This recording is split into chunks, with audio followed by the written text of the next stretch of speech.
1942년 싱가포르의 몰락으로 호주 정부는 영국과의 동맹을 재고하게 됩니다.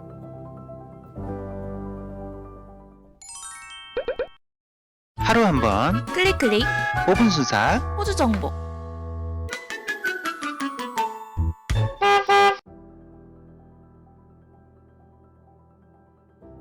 제1차 세계대전 후 호주는 국가 안보에 대한 가장 큰 위협은 태평양 전역으로 군사력을 확장하려는 일본에 있다고 생각합니다.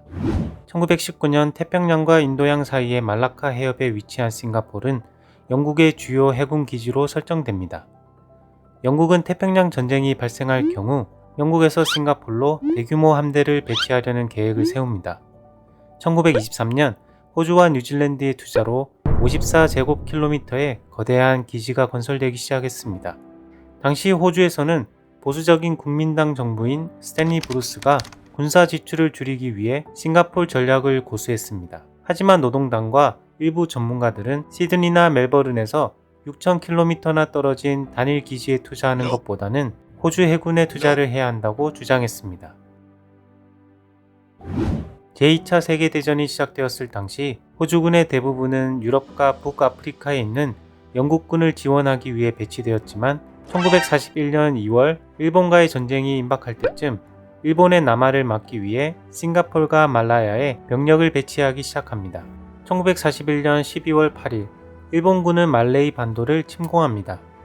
일본군은 중일 전쟁의 경험과 높은 수준의 무기로 잘 조직되어진 반면 호주군을 포함한 연합군은 실전 경험이 부족하거나 제대로 된 훈련을 받지 못한 군인들이 대부분이었습니다.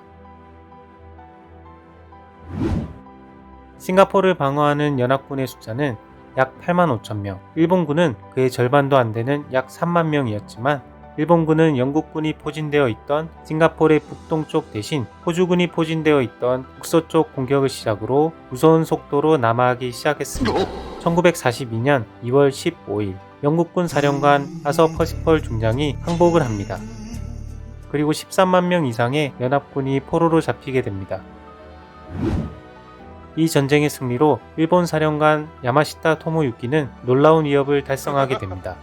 윈스턴 처칠 영국 총리는 싱가포르 전쟁 패배를 영국 역사상 최악의 재앙이자 최대의 항복이라고 발표합니다. 호주에게도 싱가포르 전쟁의 패배는 재앙과 같았습니다. 15,000명 이상의 호주인이 포로로 잡히게 되고 그중 약 7,000명 이상이 전쟁 포로가 된 상황에서 사망한 것으로 예상하고 있습니다. 이 전쟁에서 잡힌 호주군들이 어떻게 죽어갔는지에 대한 내용은 다음 시간에 다뤄보도록 하겠습니다. 논란의 여지가 있지만 호주군 사령관인 고든 베넷 소장은 항복한 당일 밤 2명의 참모 장교와 함께 섬을 탈출했다고 합니다. 일본의 잠재적인 침략으로부터 국가를 보호하기 위해 줄곧 영국을 찾아왔던 호주에게 싱가포르 전쟁의 패배는 호주 정부의 외교 정책에 대한 패러다임을 전환하는 계기가 됩니다.